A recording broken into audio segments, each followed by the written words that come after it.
Greetings, true believers. Matt Hall here to say I'm making a game.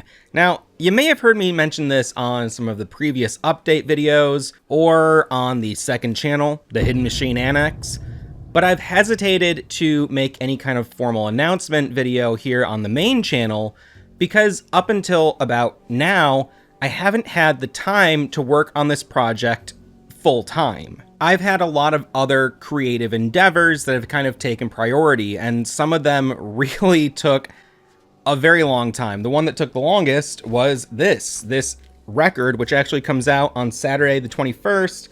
This is my band. I'm a songwriter, as is Austin, friend of the channel, and we play and write songs together. And we made this album here on delicious 12-inch vinyl, and if you get it, it actually comes with a songbook that has all of the songs arranged for voice and guitar. Oop, there was a little insert that just fell out of there. But yeah, I made this from scratch, this songbook. This took a long time. Getting this produced and designed, I did the design on this, did the design on the back cover, and we hired a great artist to do this front cover for us. And manufacturing this, getting this whole thing put together, and we also ran a Kickstarter campaign to fund it. Managing all of that took so much longer than I thought it would. That really ate up so much time, but I'm very proud of it, and I won't mention it again here on the channel probably, but I gotta get a little plug in. There's been that. There's also been a few other musical projects that I've been involved with, things that kind of were on my plate for a long time that I wanted to finish writing or mixing or mastering. And over the last few months, since January pretty much, the first half of this year, I've been really focused on clearing my plate of all those things and feeling good about moving past one phase in my life into the next. Real quick, I'll say a few of those projects were the Soon as the Beat EP by Antoine Levy and Dust. Soon as the beat drop, the beat drop. Various songs from the Joint Commission, a group that I'm a part of. What we want. Joint Commission. United Front. Do what we want. And this compilation of like fake video game music that I put out called the Hidden Machine Sound Test.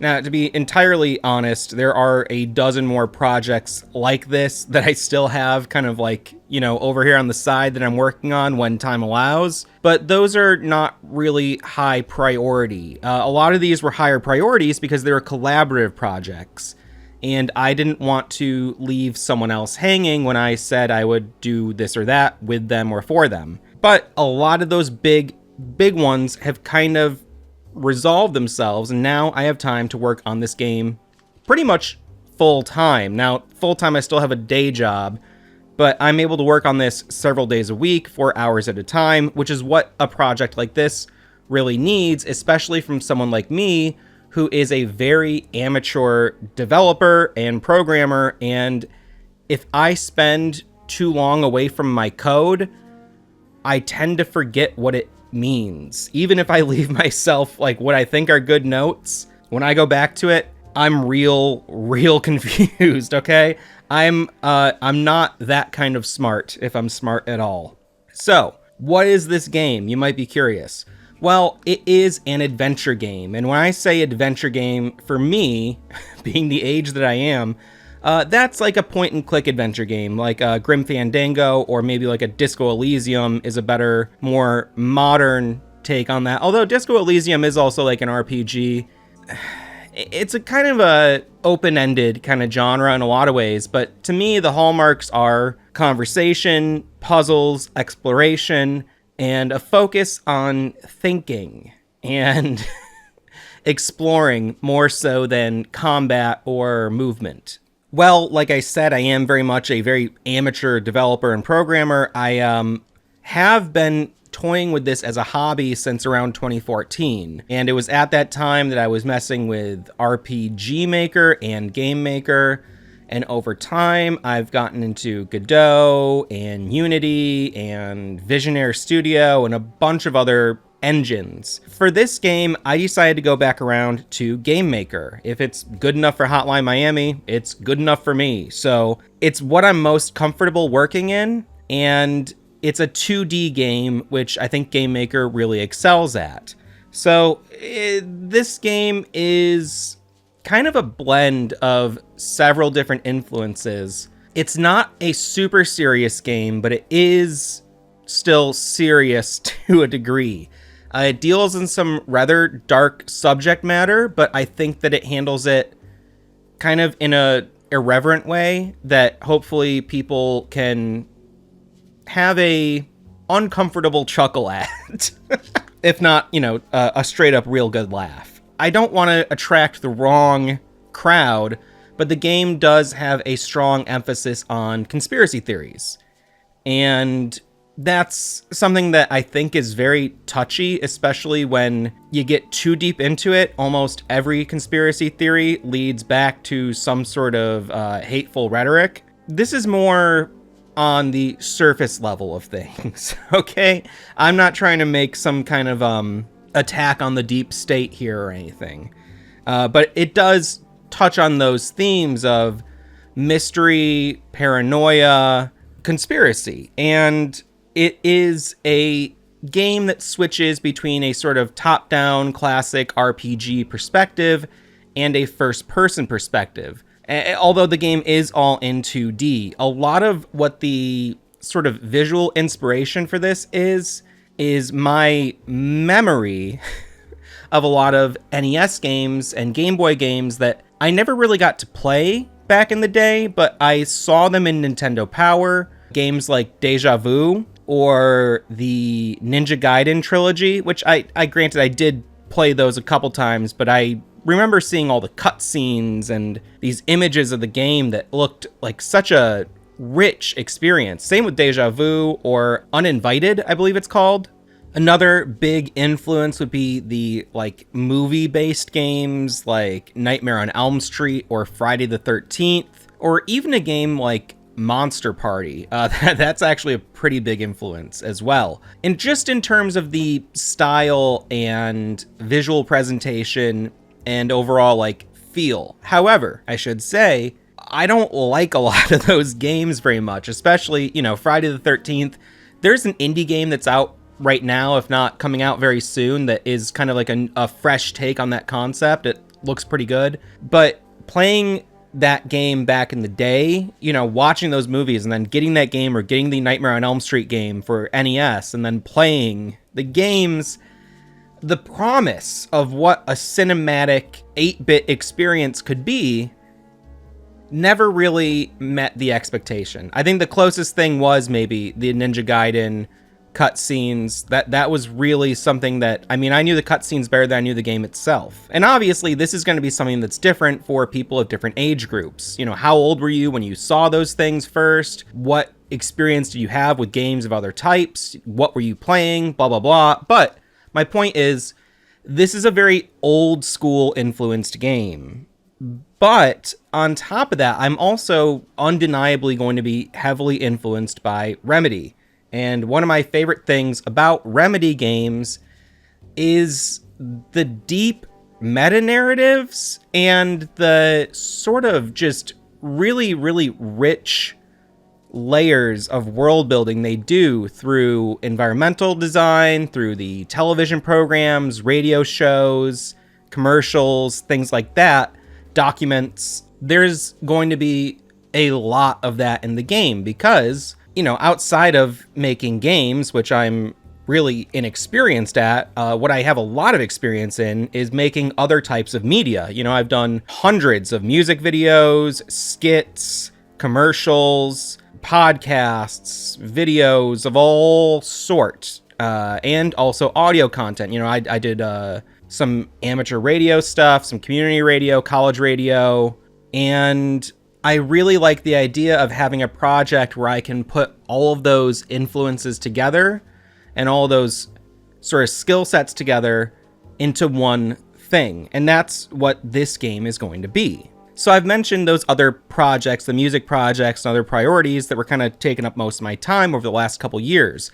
During that time, I've continued to prototype this game in particular, and also to write out the scenario, write out the puzzles, write out the characters, write everything out on paper, so that once I get to actually developing it, I have a clear picture of what is needed, and I can kind of get a lot of the base work done very quickly, and then work on making it as fleshed out and polished as I can, again, as a total amateur. The reason I'm making an announcement video here on the main channel is because, you know, this is also eating up a lot of the time that I would have spent making videos for Hidden Machine. Now, I'm still going to be making videos for Hidden Machine, but like I said in our last main channel update video, it's gonna be at a decreased rate. One thing that people have been asking me about is, didn't you say you were gonna do a big thing on the first Alan Wake game with Jordan, like a new, yeah, I've played and all? Jordan's house burned down. That put a big pause on that project. Jordan also has a new PC being built right now. He hasn't been able to game in a while, so we were playing through Alan Wake 1 and doing a big, what was turning out to be maybe a 10 or more hour long video recapping the entire game after, you know, several years away from playing it for the first time, all the things that have happened after Alan Wake 2, and also fielding a bunch of questions from viewers like you. That video is still coming. It's just gonna be a while because his house burned down. He's okay. He's good. Sarah, his girlfriend, that, you know, they live together, she's good. Their cats are good. They're just getting ready to get into a new place and get settled again. And, you know, believe it or not, it's not the easiest and quickest thing to recover from. So that's still happening. There are other videos also in the works on the channel all the time, but a lot of my, you know, free time outside of my day job, I've been spending working on this game. And I plan on doing regular update videos every time I have something kind of significant to show.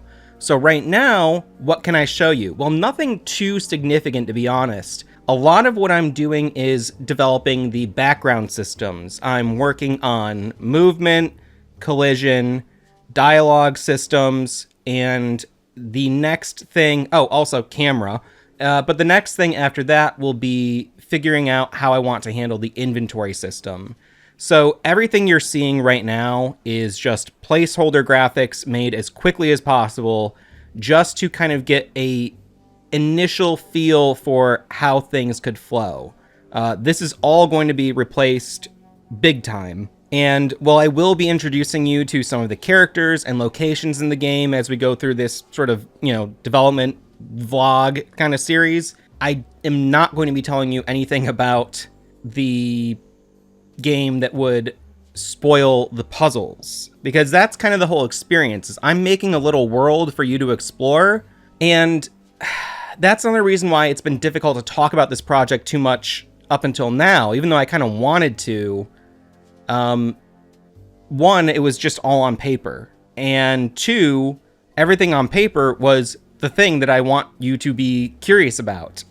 So if I just tell you what it is, well, that ruins the mystery and it ruins the experience of discovering it for yourself.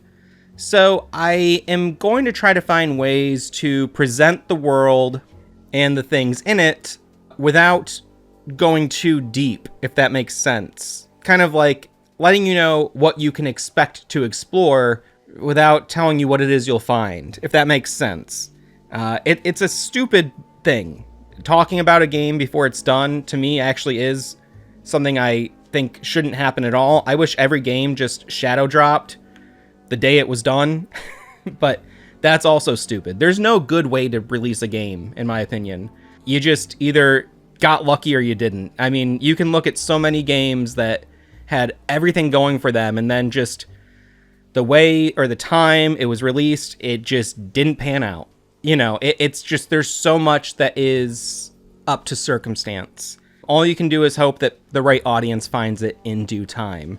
But I am going to be sharing as much of the experience and the process as I can with you because, you know, we've developed this audience here at Hidden Machine.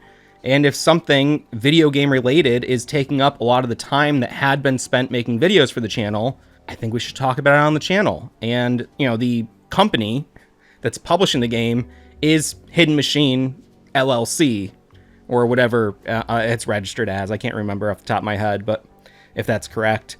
I started this video a couple of times and then stopped to make notes because I felt like I was just rambling, and I'm worried I'm rambling again, and also my notes are really bad and poorly organized. Other things I can tell you about the game right now, I don't think there will be any combat, but there is going to be a sort of risk-reward aspect to it in different ways. And something I've really tried to take notes on is how Remedy reuses assets and environments and presents them with new context that makes them feel fresh. Even though you're looking at the same exact thing you looked at 2 hours prior, it feels like something totally different. And then they even start to do this on more of a meta level through like the musical level where you go through a deconstruction of scenes from the first game. But Alan Wake 2 is based on revisiting these same areas through different loops. It doesn't feel boring to me.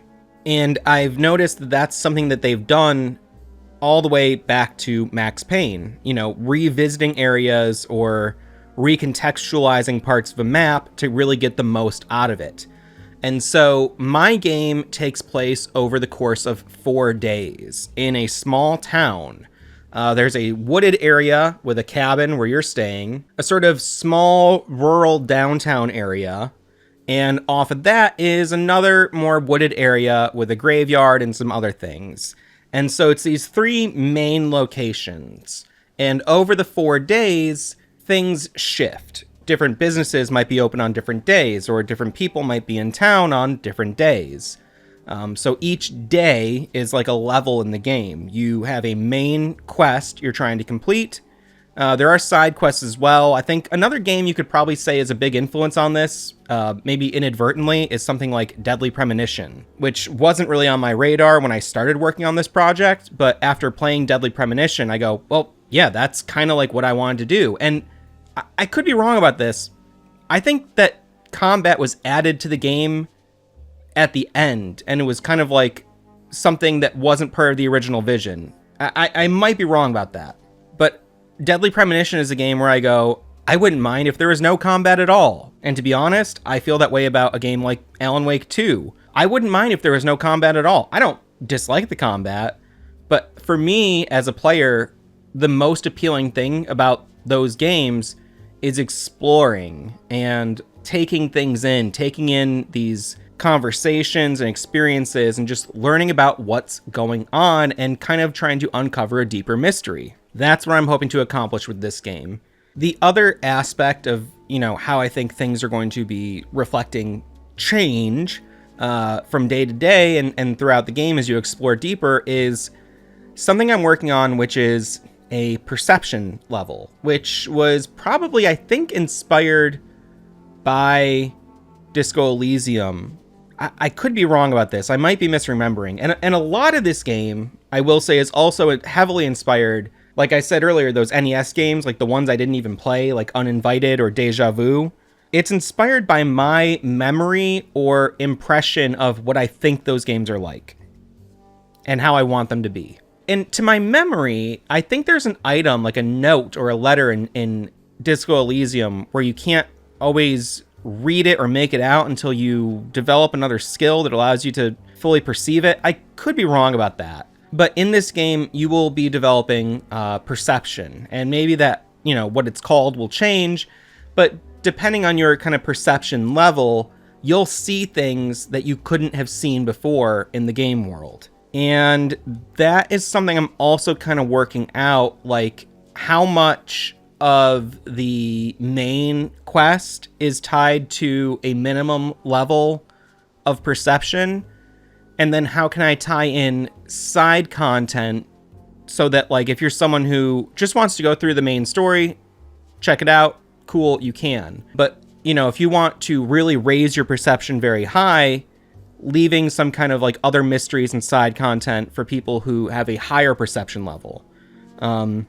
I'm really focused on just the main quest right now, but as I do that and as I flesh out these characters and flesh out this world more and see it in action, I'll understand how to better develop the side content for people who have a higher perception level. That's kind of part of the game to me is finding ways to go above and beyond the minimum requirements for being the detective in this world. When you go into first person, you'll be having these conversations, and the inspiration for the conversations with the NPCs in this game is like Fallout, like when you see those big animated first person views of the NPCs. You know, I'm trying to do my own simplified version of something like that. And I'm going to have a lot of fun making all these characters. Again, it's going to be very simple looking. I can't stress that enough. It's going to be NES style graphics, and I am currently using like pretty much a Game Boy color palette. And the reason I'm working so simply on the visuals is because I really intend to go extra hard on the sound design, writing, and the amount of content in the game. Beyond that, I do want to work on this pretty much entirely by myself, and I'm not going to weigh myself down with trying to make really incredible 3D art when I can make stylized 2D art that I think looks good. And again, don't take this kind of prototype footage as an indication of the final quality of the game. It's going to look a lot more polished than it does right now. I'm not even worried about the visuals at all at this moment. Another thing I want to address is you may have seen me talk about some other games I was working on, and I am still working on those games. So one is an untitled project that I don't think I've announced that is really in the pre-production kind of planning phase. Another is a first-person game that is kind of a joke game that I really just work on whenever I have like some time to kill and I feel like I want to just blow off some steam and work on this kind of joke project. Those are both kind of on the back burner, not sure when they'll come off. The third game is a more serious game about an older detective revisiting a cold case. And this is a more serious game. It's another adventure game. I, earlier this year, applied for a small grant that would help me to cover the development costs of this game, because this one is a little bit more of an ambitious project than this current game I'm talking about. And I'm still waiting to hear back about the grant. So in the meantime, I'm putting that project on pause. If I get the grant, that'll be great. If I don't, I'll still be making the game, but I'm going to continue working on this because it's the thing I can get done easiest, if that makes sense. You know, there's the least amount of resistance, and I really think everything I learn while making this game is going to make the next thing I do even better. There we have it. 2D game, rich narrative, rich environment that gets deeper the more you put into it. That's the kind of thing I'm going for. Lots to discover, lots to interact with. No combat right now. That could change. I might put in some kind of system, but I just don't see how it would work yet, or if it is even relevant or necessary. But I'm also very much open to this game changing as I play with it more and see what feels good. This is a learning experience for me, and I'm hoping to learn a lot. Now, I have made other small games. I just haven't released any. I've made little prototypes that kind of just focused on a single mechanic, so I could learn how different things work in games. And this is the first time that I'm trying to put all of that experience together into a final thing that I can share with the world. And I've never really felt compelled to share anything I've made before, because it's just not something I want to have, you know, judged, really, I guess. Because it's just like, it's like basically like having a little notebook where you doodle sometimes, and then being like, hey, look at this, everybody. And it's like, okay, I can doodle too. You know what I mean? It's not really for public consumption, but this game will be. So I'll be releasing this game. The goal, and this is a big what if, okay? But my goal is by the end of summer to have a demo, and the demo will be the first day. So you'll get a taste of the game, you'll get a taste of how the systems work, and you'll see the story really open up for the first time. And then nothing, because I'll be working on the rest of the game. So who knows if I'll hit that goal. I am able to work on this pretty regularly right now, and it feels good. Who knows what roadblocks I might hit as someone who has no, you know, kind of safety net if in case anything goes wrong in my life.